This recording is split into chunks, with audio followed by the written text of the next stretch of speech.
I found my bike moved from my own porch with a note that read, "This is a shared space." Annoyed, I installed a heavy-duty lock and a motion alarm. The next morning, I woke up to a loud siren and someone screaming, "Make it stop."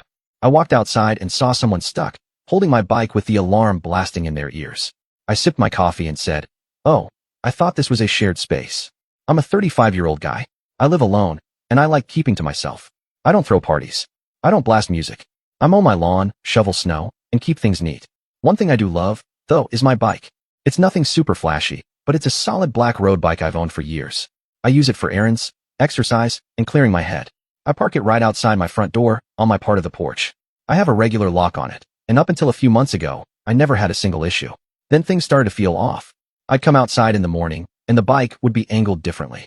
Not a huge shift, just enough to make me second-guess myself. At first, I thought maybe I was being forgetful. Maybe I bumped it while getting groceries. Maybe the wind moved it. Chicago winds are no joke. Then one morning, it was completely out of place. I mean moved. Like, several feet away from where I left it the night before. And there was a note attached to the handlebars. "This is a shared space." That's it. No name. No explanation. Just those 5 passive-aggressive words scribbled on a piece of notebook paper, taped to my damn bike. I was pissed, but I kept calm. I walked up and down the row, knocking on a few doors to ask if anyone had seen anything or if the note was theirs.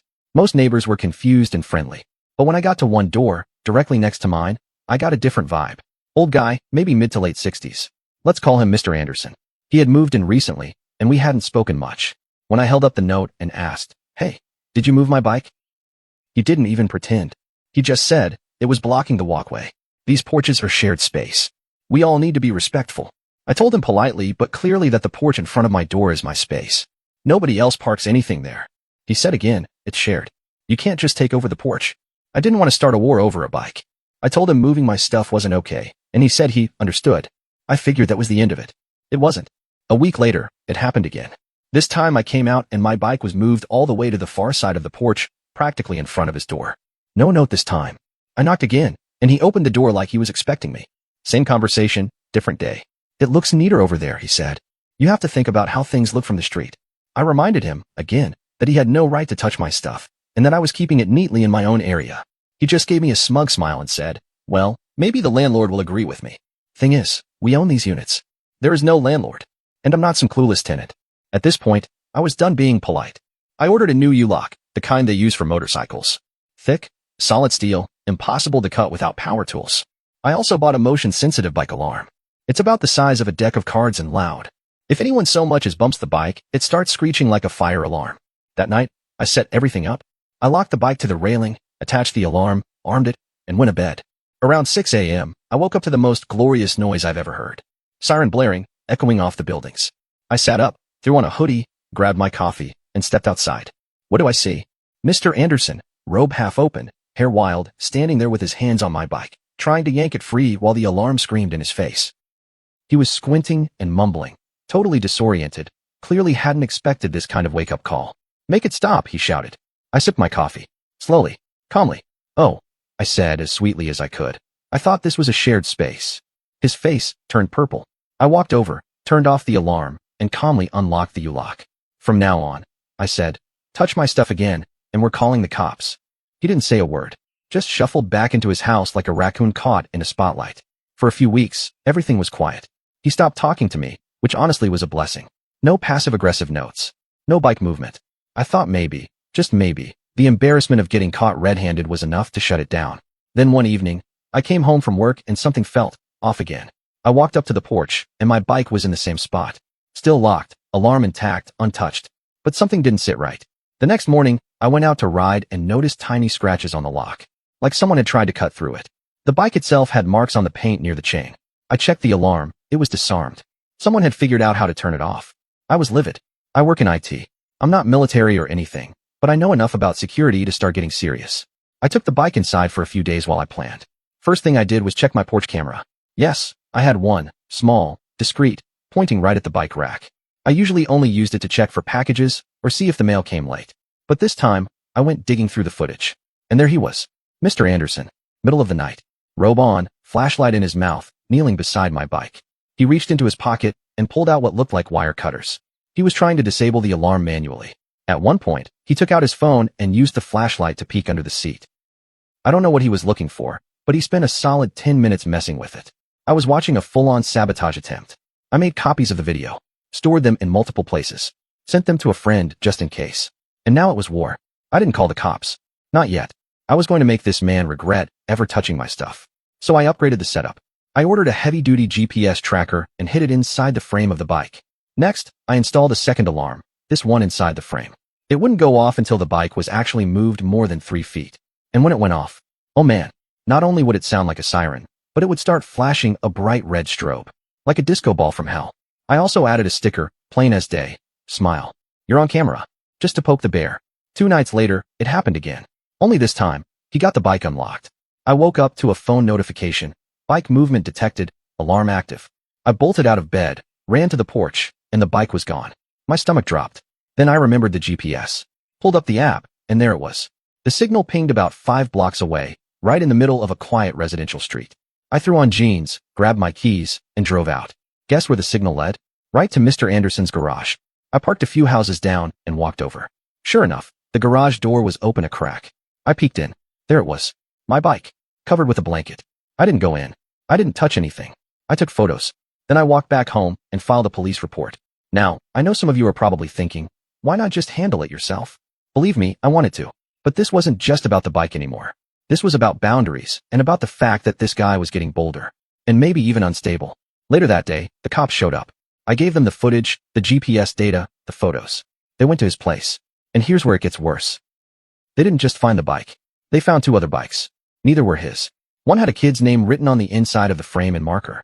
The other had the front tire missing, like someone had stolen it in a rush. Mr. Anderson was arrested that day. But that wasn't the end. Because 2 days after he got bailed out, I came home and found my porch trashed. My plants knocked over. My porch light smashed. My front door scratched like someone had dragged a key across it over and over. No note. No message. But I knew who it was. And I wasn't done yet. So yeah, 2 days after Mr. Anderson got out of jail, I came home to a wrecked porch. Flower pot smashed. Porch light busted. Deep scratches across my front door, like someone used a knife or key. No cameras caught it, because get this, he had unscrewed the lens of my porch cam. I didn't even notice until I checked the next morning. The camera was dangling by its wire, completely dead. That alone creeped me out. He had to get real close to do that. Real deliberate. I filed another police report. But without footage, it was just suspicion. And the cops were blunt with me. We can't do much unless we catch him in the act. I wasn't sleeping right after that. I kept waking up to check the door, check the lock, check the windows. I bought a new security cam, better and hidden. Then I added motion lights, reinforced the front door, and kept a baseball bat by my bed. Overkill? Maybe. But something in my gut told me this wasn't over. Then one night, I got a knock on the door. It was my neighbor from the opposite side, an older woman named Rosa. She looked nervous, kind of out of breath. She says quietly, "Can I talk to you for a second?" Inside, we sat down, and she told me something I did not expect. She said, "You need to be careful with Anderson. He's not right."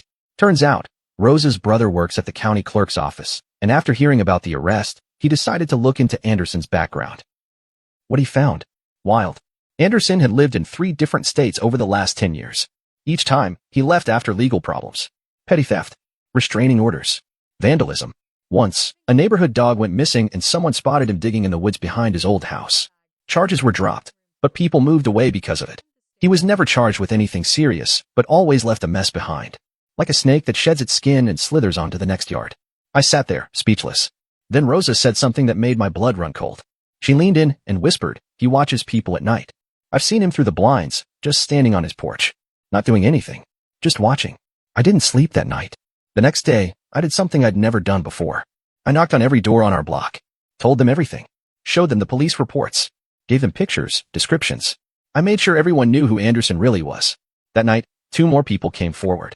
One guy said Anderson had tried to inspect his fence because it was a community safety issue. Another said her cat had disappeared last month, and she'd seen Anderson with a bag of what looked like cat food walking into the alley. We started connecting dots. Weird incidents. Missing mail. Slashed tires. Stuff that didn't make sense until now. Our neighborhood formed a group chat. Then a community meeting. We documented everything, and we started putting real pressure on the HOA. Then the next twist happened. I got a letter in the mail. No return address. Just a single sentence typed on a piece of paper. "I can come back whenever I want." I brought it to the cops. Again, not much they could do, but now they were taking it more seriously. Then Rosa texted me one night, freaking out. "He's in the back alley right now. I looked through my kitchen window, and there he was, just standing there, in the dark, arms crossed, staring at the back of my house, not moving, not saying anything, just watching. I called the cops again. This time they caught him. Said he claimed he was just going for a walk. But it was enough. Combined with the letter, the past arrest, the neighborhood reports, it was enough to file a restraining order. It bought me some peace. But only just. Because 2 days later, my basement window was shattered. Inside, on the floor, was a brick. Taped to the brick? A photo of my bike. Taken in broad daylight. Taken from inside my porch. A brick through my basement window. With a photo of my bike taped to it. That wasn't just a message. That was a threat.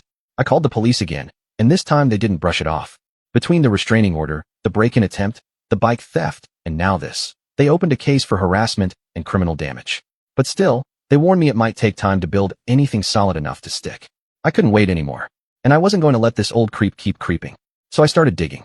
See, I remembered what Rosa said, that Anderson had lived in multiple states, always leaving trouble behind. I decided to find out where. Using a little help from public records, online court databases, and some forums where people post about neighborhood issues, I tracked his last known address before moving here. Then the one before that. In both places, he had nearly identical complaints filed against him. Same pattern, messing with neighbors, petty theft, suspicious behavior. But what stood out to me the most? Both neighborhoods filed complaints with the IRS. Turns out, Anderson had a little side hustle he didn't want anyone knowing about. He sold vintage furniture out of his garage. The listings were still up on local Facebook marketplace pages. No license. No taxes paid. Straight cash, under the table. So I did something simple. I sent everything. The listings, screenshots, his old addresses, my reports, police case numbers, to the IRS fraud tip line. Took less than an hour. Then I got the rest of the neighborhood involved. We started a public neighborhood blog. Everyone shared their experiences with Anderson. Nothing slanderous, just facts. We posted police report numbers, incidents, photos like the brick and the garage bike stash. We added anonymous tips for anyone looking to check out who their new neighbor was. And then came the cherry on top. Remember the HOA meeting we organized? We pushed for a full vote to petition for forced sale of his property. With enough documented harassment and police involvement, HOAs can do that in some states. It's rare, but not impossible. It took weeks. Meetings. Paperwork. But the vote passed. Anderson was served with notice. He had to move out within 60 days or face legal action from the HOA and the city. But it gets better. 3 weeks after that, the IRS showed up. Unmarked car. 2 agents. They were there for him. I don't know the details. They didn't say much. But I watched from my kitchen window as they knocked on his door and walked in holding a binder of files. Next thing I know, a for sale sign goes up in his yard. He didn't even make it to the 60-day deadline. He was gone in 2 weeks. Just like that. Porch? Peaceful. Bike? Untouched. Neighborhood? Back to normal. But I wasn't done yet. A few days after he left, I re-uploaded that porch camera footage, the one of him caught red-handed at 6 a.m. with my bike in his hands, alarm wailing. I posted it to the neighborhood site with the title, "Remember when he said it was a shared space?" I added one final line under the video, "It's not shared anymore." He hasn't come back. My porch is quiet. The camera works fine. The bike is still parked right where it belongs. Locked, alarmed, and unmoved. And if anyone ever tries again, well, they better be ready to scream. Make it stop, too. Deserves.